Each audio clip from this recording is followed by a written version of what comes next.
Long before the world knew her name, before the chants of war drums echoed through the Sahel, she was simply Amina, a girl born beneath the crescent moon in the royal palace of ancient Kano.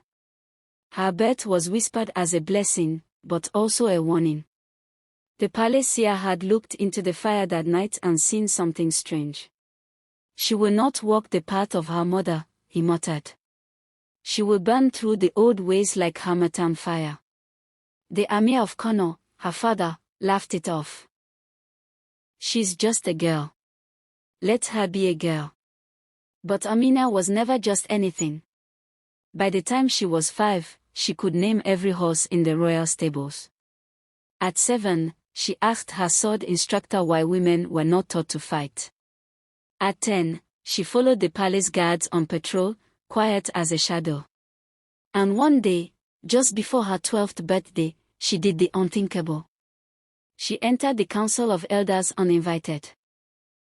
Clutching a clay tablet and wrapped in a simple wrapper smeared with dust, Amina interrupted a debate about trade routes and spoke clear, confident, and without apology. Why do we let Zara close their borders to our merchants? They need our salt more than we need their silence. The room fell quiet. Her father narrowed his eyes. Who taught you this? No one, she replied. I listened. That was the first time Amina was seen not just as a child but as something far more dangerous. A mind the palace could not contain. But while the men of court debated her fate, Amina was already preparing to write her own. By the time Amina turned 15, the winds of change were already swirling through Kano. Drought had strained the southern farms. Bandits haunted the salt roads. And in the northern hills, the Zozo kingdom was whispering of war. But none of that frightened Amina. What terrified her, though she would never admit it, was the way she felt when she saw him. His name was Danjima, the son of a palace horse trainer, raised far below the royal bloodlines. He moved like a panther, silent, focused, and unlike the princes who flattered her with gifts and hollow poems, Danjima rarely spoke unless he had something worth saying. Amina met him in the royal stables. She had snuck out during a long council meeting, tired of hearing old men talk of marriage alliances and dowries. He was brushing down a grey stallion, sweat on his brow, when she entered. You shouldn't be here, princess, he said, not looking up.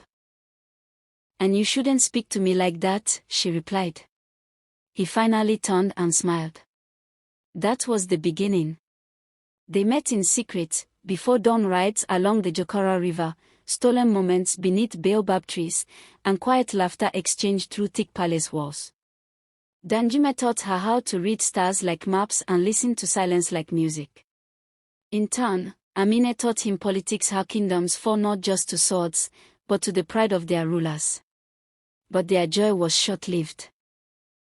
One evening, as the sun bled red into the horizon, a scout arrived with dust in his eyes and blood on his clothes. Zozo raiders, he gasped. They've attacked the northern border. They carry the royal seal. In the council chamber, chaos erupted. The Amir was growing old. His voice cracked. His hands trembled. But Amina stood tall. If we wait, they'll strike again. Let me lead the cavalry to defend the border. The elders laughed. A woman. In armor. We need warriors, not storytellers. Amina said nothing. That night, she met Danjima in the stables. He handed her a sword, not gilded, not ceremonial. A real one. If they won't give you a horse, he said, take mine. And just before dawn, while the city still slept, the princess of Kano rode north into the storm, into legend, and into a war that would test everything she believed. Cross swords next episode.